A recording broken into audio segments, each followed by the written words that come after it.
Y aquí tenemos nuevamente otro asesino que hacía sus crímenes con ácido, el cual lo movió el despecho de una infidelidad que venía de su esposa. Un asesino no tan conocido como otros que tengo en mi lista de asesinos, pero que sus crímenes fueron igual de malos y perversos que el de John Hine o quizás Jeffrey Dahmer o el pozolero, que no he hecho caso del pozolero, pero intentaré por ahí hacer un caso de él, ya que también es muy interesante. Y bueno, todos ellos utilizaron este método de desaparecer cuerpos en ácido y pareciera que en algunos asesinos estaba o está de moda hacer esta clase de crímenes de esta manera. Así que bueno, quédate para contarte toda la historia. Así que bienvenidos a mi canal, comencemos. 3, 2, 1.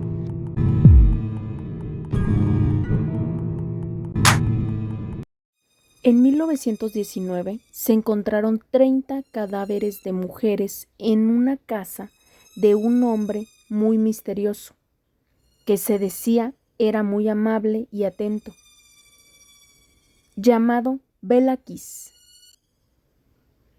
que vivía en un pueblo muy pequeño en Hungría, llamado Sincota. Cuando llegó al pueblo, rentó una casa y empleó a 2 personas, las cuales se quedaron en sus casas, ya que Bela no dejaba que se quedaran en su casa que había rentado él. Sus empleados decían que era un buen hombre, pero ellos comentaban también que era un poco extraño. Bela viajaba mucho por cuestiones de sus negocios y atenderlos. Pasaba varias temporadas fuera de su casa y los habitantes veían que María, su mujer, se veía con un artista con el cual le era infiel. Las personas le iban a comentar de los sucesos a Belakis, pero Bela encontró su casa vacía en uno de esos viajes que regresó a su casa, la encontró vacía y una carta de que lo había abandonado María. Sus personas de aseo le encontraron a Bela llorando con la carta en la mano. En ese momento, en 1912, Bela despide a sus empleados y contrata solamente a una ama de llaves. Se encontraba deprimido y completamente solo. Poco después, despide a su ama de llaves y comienza sus asesinatos, conociendo mujeres a las cuales citaba a su casa. Bela era un hombre que juntaba cosas en su casa, ya que su oficio era ser ojalatero, así que guardaba gasolina, bridones de gasolina, entre otros objetos, pero él guardaba gasolina, ya que en ese tiempo había un conflicto bélgico. En ese tiempo ya se habían reportado desapariciones de mujeres.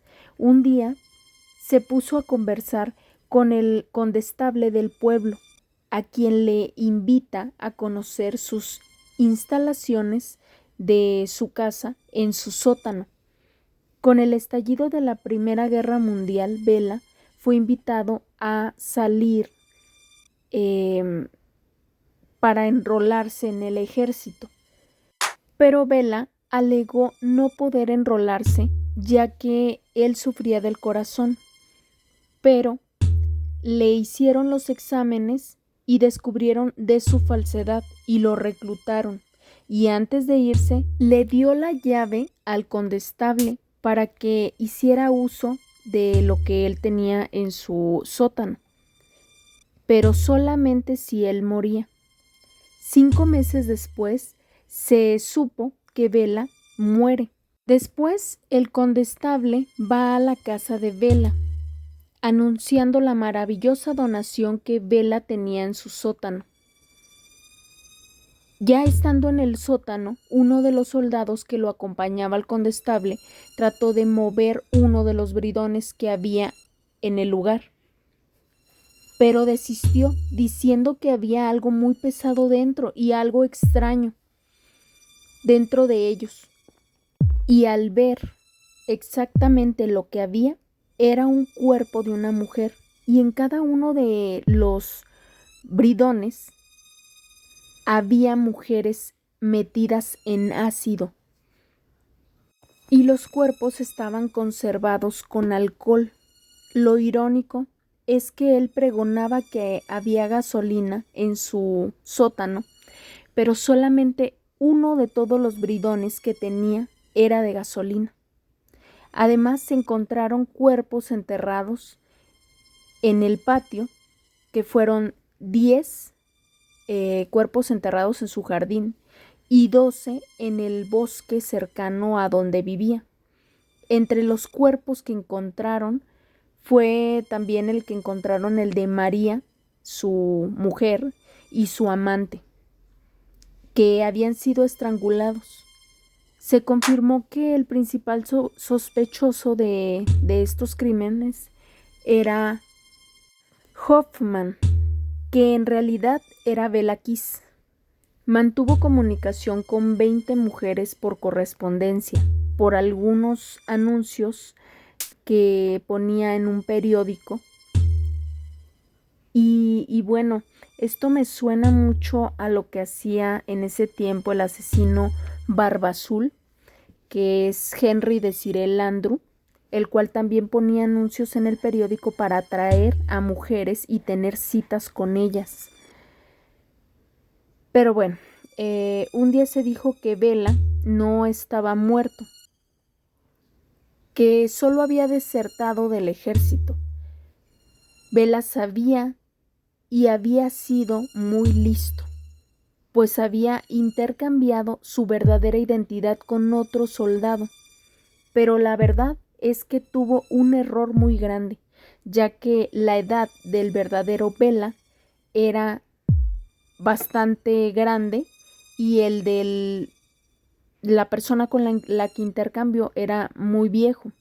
Las investigaciones hicieron que muchos relatos fueran escuchados, pero el relato de un desertor de la Legión extranjera francesa dio o aportó muchas cosas buenas al caso, quien dio la pista más cercana a lo que realmente había pasado y donde se le podía haber visto por última vez a Bela. Comentó el hombre que había conocido a un hombre que alardeaba de haber hecho una tremenda fortuna gracias a asesinar mujeres adineradas. Encontraron a Bela, mucho después encontraron a Bela, pero él huyó. Bela Kiss nació el 28 de julio de 1877 en Isaac, el cual nunca fue a la escuela, pero aún así sabía leer. Desde muy joven hizo varias cosas de diferentes oficios. A los 23 años se mudó a donde hizo sus crímenes y se casó con María, una joven de 15 años, mucho más joven que Bela. Durante los siguientes años se le vio en Budapest, también en Francia y en Nueva York, pero finalmente se supo que se había ido a vivir a Sudamérica, donde tenía un aspecto totalmente diferente, el cual era totalmente moreno.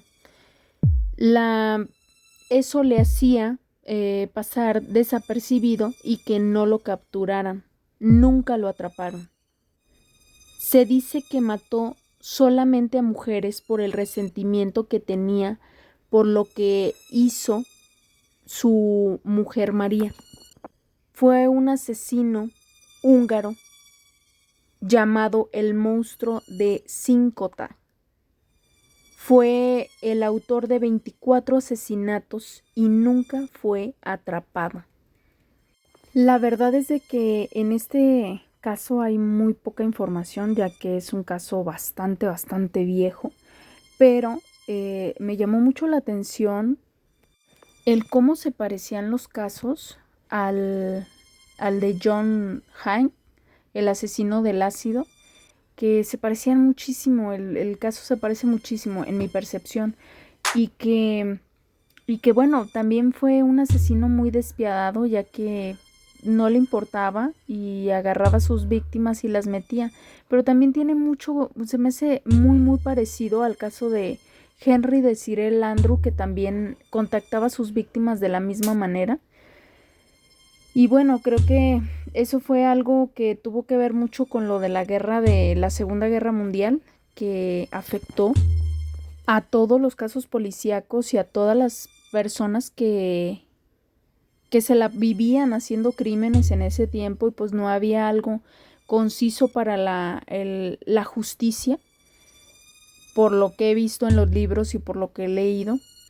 Pero bueno, espero te haya gustado mucho mi video, te suscribas al canal, estoy subiendo videos semana con semana, y pues lo que me interesaría más es que me dejes tus comentarios, y si eres nuevo, pues bienvenido, te veo la siguiente semana. Chao.